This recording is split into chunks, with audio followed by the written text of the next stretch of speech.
പുതുവർഷം പിറന്നതോടെ സ്വർണ്ണവിലയിൽ കുതിപ്പ് തുടരുകയാണ്. ആഗോള വിപണിയിൽ റെക്കോർഡ് വർധനയാണ് രേഖപ്പെടുത്തിയത്. ആദ്യമായി സ്പോട്ട് ഗോൾഡ് 2% ഉയർന്ന് ഔൺസിന് $4,601 തൊട്ടു.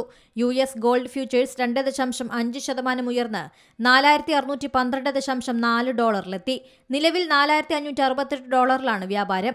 US വെനസ്വല സംഘർഷം കത്തിനിന്ന കഴിഞ്ഞയാഴ്ച സ്വർണ്ണവിലയിൽ 4%-ലധികം വർധനമാണ് രേഖപ്പെടുത്തിയത്. ഇറാനിലെ സംഘർഷങ്ങൾ, US ഫെഡറൽ പലിശ നിരക്ക് കുറയ്ക്കാനുള്ള സാധ്യത ഉയർന്നത് എന്നിവയെല്ലാം രാജ്യാന്തര വിപണിയിലെ സ്വർണ്ണവില ഉയരാൻ കാരണമായി. സംഘർഷ സാധ്യത ശക്തമായതോടെ വിപണിയിൽ അനിശ്ചിതത്വം നിലനിൽക്കുന്നു. ഇതിലൂടെ സ്വർണ്ണത്തിനുള്ള സുരക്ഷിത നിക്ഷേപ ഡിമാൻഡ് വർദ്ധിച്ചു. ജനുവരി 1-ന് 99,040 രൂപയായിരുന്നു സ്വർണ്ണവില. 12 ദിവസങ്ങൾക്ക് മുൻപ് വാങ്ങിയവർക്ക് 5,200 രൂപ ലാഭം ലഭിച്ചു. ഇന്നത്തെ വിലയിൽ 10% പണിക്കൂലിയുള്ള ഒരു പവന്റെ ആഭരണം വാങ്ങാൻ 1,18,153 രൂപ നൽകേണ്ടി വരും.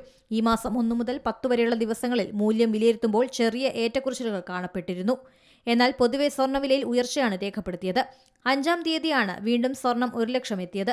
6-ന് ഇത് 1,01,800 രൂപയായി വീണ്ടും ഉയർന്നു. താഴ്ചകൾക്ക് ശേഷം ജനുവരി 9-ന് വീണ്ടും വർദ്ധിച്ച് 1,02,160 രൂപയിലെത്തിയിരുന്നു. പവന് 200 രൂപ കൂടി ഉയർന്നാൽ സ്വർണ്ണവില സർവകാല റെക്കോർഡിലെത്തും. News desk Zee Malayalam news. ഏറ്റവും പുതിയ വാർത്തകളും വിശേഷങ്ങളും വിരൽ തുമ്പിലറിയാൻ സി മലയാളം ന്യൂസ് എല്ലാ ഡിജിറ്റൽ പ്ലാറ്റ്ഫോമുകളിലും ലഭ്യം.